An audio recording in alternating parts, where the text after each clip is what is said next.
Thank you, Madam Chair. Administrator Dixon, good to see you.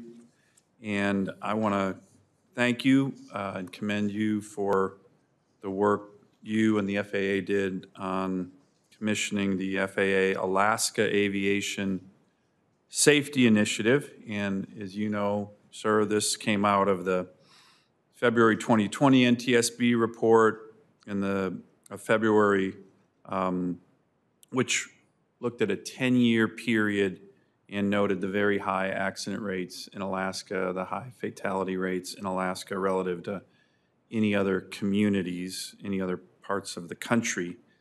So I want to ask, although it's not a budget document, the Aviation Safety Initiative report as it relates to Alaska certainly points out features in which we need improvement. And I always like to say, yes, it is expensive to help smaller communities like mine, but I have over 200 communities that aren't even connected by roads. If the federal government helped us build roads as opposed to shutting down our ability to build roads, we wouldn't need this kind of infrastructure. But as you know, we need it dramatically, and it is all about safety. So how will you use that Alaska Aviation Safety Initiative report to prioritize funding initiatives to be put in the budget with the FAA? Well, thank you, Senator. And I, as you and I have discussed, I understand the importance of aviation to Alaska and Alaska to our economy and our aviation system. The answer to your question is the FASI will help inform us on our resource decisions and what our resource needs are.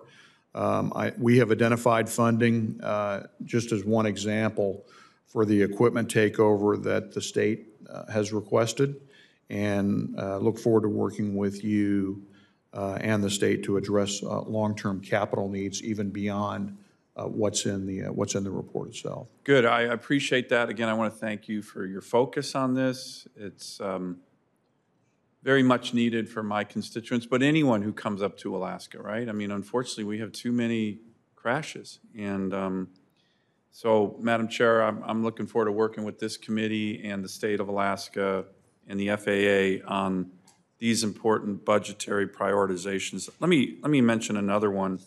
You know, Alaska laid the groundwork for the nationwide deployment of ADS-B, known as NextGen, and yet the majority of Alaska is without coverage in airspace that is not classed to require coverage, even in congested areas where there's been some concerns in terms of airspace, like in the Bethel region. Do you think it's time for the FAA or Congress to revisit options in that area with regard to NextGen to provide aircraft owners with the avionics equipment that is needed, particularly in places that I'm mentioning that don't have the coverage?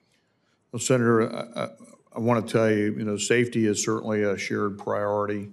And again, I realize the unique aspects of aviation in Alaska with the number of aircraft and how communities rely on aviation to survive. And I know that stakeholders, I'm aware that they've asked for a second capstone project.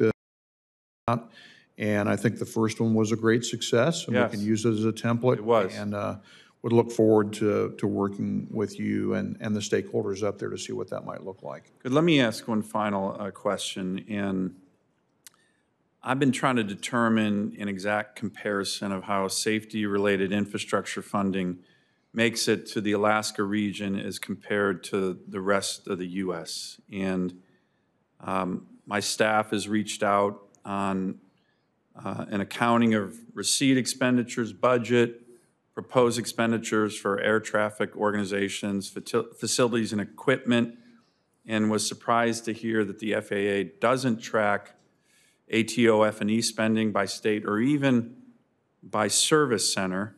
And, our FAA in Alaska, as you know, they do heroic work, not just for Alaska, but for the country as planes are flying over to Asia. We have 586,000 square miles of land in close close to 2.5 million square miles of airspace. But there's been no accounting.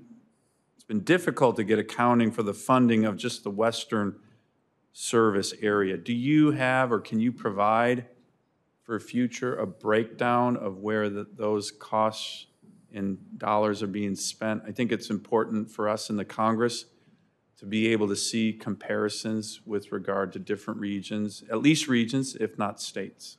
Well, I'm aware of the request, and we are working on it. Look forward to working with you.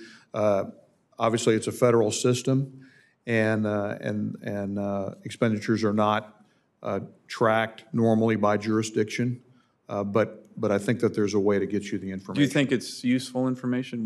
I mean, I think it would be useful. I think if anyone on the committee, yourself included, think that it's useful information, we will endeavor to provide it in a form that's useful to you. Great. Thank you very much. Thank you.